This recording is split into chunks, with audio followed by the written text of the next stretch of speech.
I'm Chris Edwards, and this is called Fighting for Life. I built it for a contest 10 years ago now, actually. It was a contest run by Keith Goldman, one of my favorite builders, the You Control the Action contest. So it was a science fiction action scene, basically.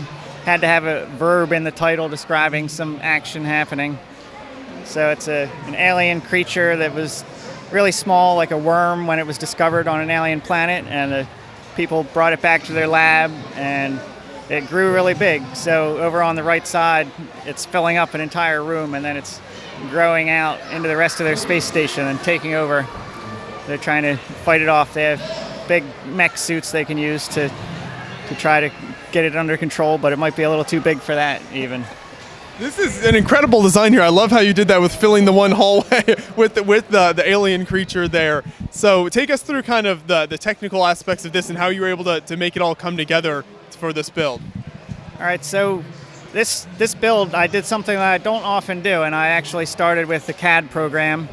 One reason was I was away on a business trip, so I didn't have my actual bricks with me, but I did some experiments with the texture of the creature. I knew right away that I wanted to have a creature that was lime green and orange, and I just tried mixing some pieces together in a CAD program to see how they would look, and it looked pretty good. So I got home a few weeks later and started building. There's click hinges make up the core of the creature, the ones that can be angled a lot of different ways, and then I sort of built the inside and put the pieces and just tried to fit them together as best I could and leave as few gaps as possible.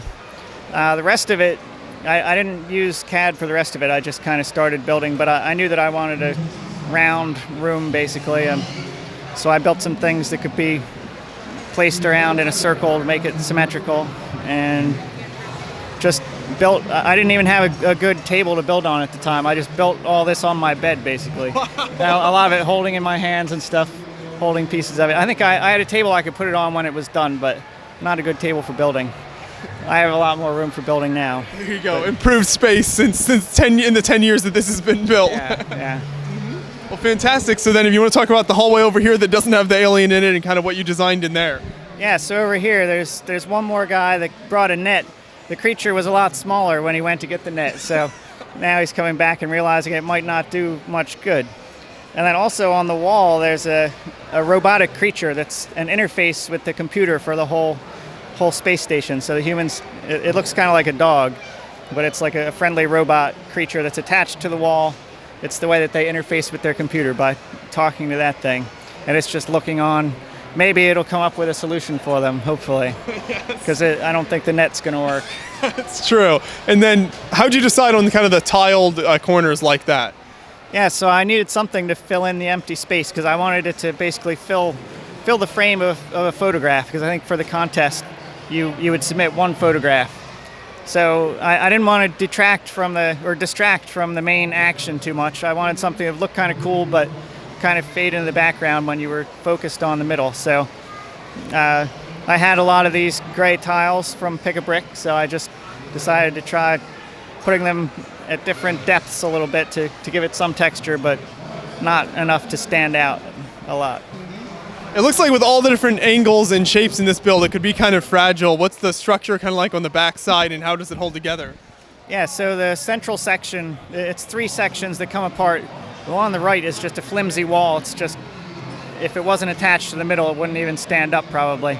The middle section is the sturdiest one. It has a lot of Technic bricks all connected together to form a structure. It's kind of ugly from the back, but it's functional. So I built most of the middle section lying down, actually. It studs out in the back of it, and it's just got Technic frame, and then attached things as I went along, attached the sides and the middle part to that Technic frame.